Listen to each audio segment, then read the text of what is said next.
Bueno, vamos a meternos de lleno en un tema fascinante que nos propone Yuval Noah Harari en su libro Sapiens. Vamos a explorar una conexión que a primera vista parece imposible, la que existe entre los límites de nuestro cerebro, la invención de la escritura y, ojo, la estructura misma de nuestras sociedades. 29,086 medidas. Cebada 37 meses. Kushim. A ver, esto podría parecer el apunte más aburrido del mundo, ¿verdad? Pues es mucho más que eso. Son nada más y nada menos que las primeras palabras firmadas por una persona cuyo nombre conocemos en toda la historia. Y claro, aquí surge la gran pregunta. Con todo el universo de cosas que un ser humano puede expresar, amor, miedo o leyendas, ¿por qué lo primero que decidimos dejar por escrito para la posteridad fue un registro de contabilidad? La respuesta, como vamos a ver, lo cambia absolutamente todo. Aquí la tenemos. Es la tablilla de Kushim. Es increíblemente revelador que el primer individuo que sale del anonimato de la prehistoria no sea un profeta ni un gran guerrero, sino un burócrata. Kushim, el contable. Este simple registro marca un antes y un después para la humanidad. Para entender el porqué de todo esto, tenemos que irnos a la raíz del problema. Al problemón que se encontraron las grandes sociedades justo después de la revolución agrícola. Un cuello de botella puramente biológico. Los límites de nuestra propia memoria. Nuestro cerebro es una auténtica maravilla, no nos vamos a engañar, pero como base de datos para un imperio en plena expansión, pues se quedaba corto. Se enfrentaba a tres limitaciones brutales. La primera, su capacidad es finita, es que simplemente no puede recordarlo todo. La segunda, nos morimos. Y cuando un anciano sabio moría, la biblioteca entera que llevaba en su cabeza se perdía para siempre. Y la tercera, que es la más importante para esta historia, nuestro cerebro no evolucionó para la clase de datos que de repente se volvieron vitales, los números a gran escala. Pensemos en ello un segundo.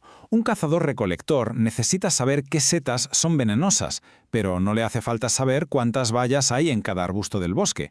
Un imperio, en cambio, necesita saber cuántos impuestos se han recaudado, cuántas raciones de grano tiene el ejército, quién debe qué, millones y millones de datos puramente matemáticos.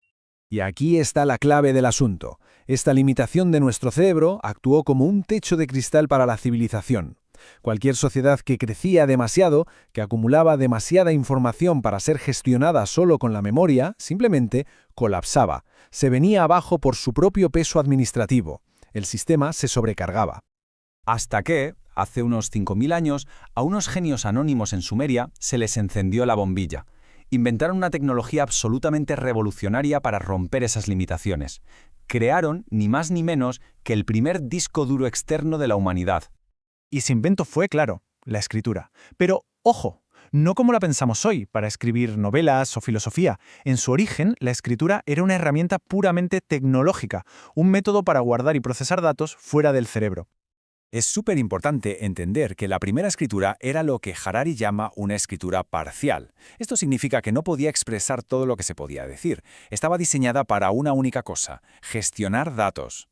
Este diagrama lo ilustra a la perfección. El lenguaje hablado es un círculo enorme que lo abarca todo, desde la poesía hasta la lista de la compra. Pues bien, la escritura parcial sumeria era un círculo mucho más pequeño que solo se cruzaba con el lenguaje en el área de los números y los registros. Por ejemplo, para los impuestos. No servía para escribir un poema de amor.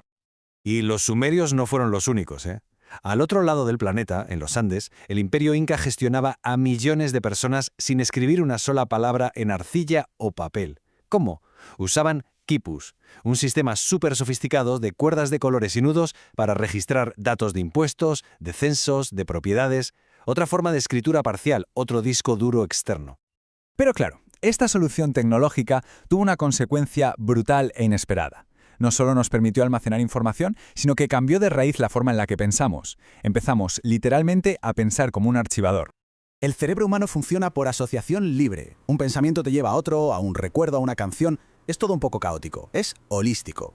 La burocracia, que fue posible gracias a la escritura, exige justo lo contrario: compartimentalizar. Hay un cajón para los impuestos, otro para los certificados de matrimonio, otro para las propiedades. Todo tiene que estar separado y bien catalogado.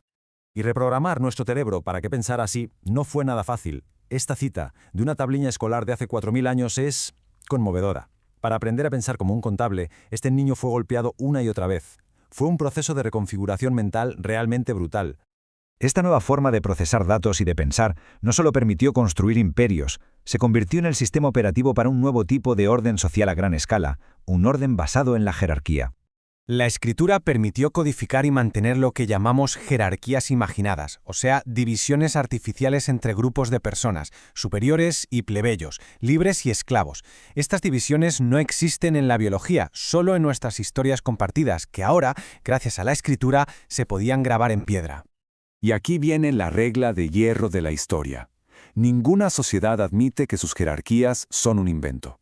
Siempre se afirma que son naturales, inevitables, que las ordenaron los dioses o la propia biología. Se niega por completo que son una ficción. Pero lo más potente, lo más perverso de todo, es cómo estas jerarquías, una vez que se crean por un simple accidente histórico, se las arreglan para perpetuarse a sí mismas a través de un círculo vicioso.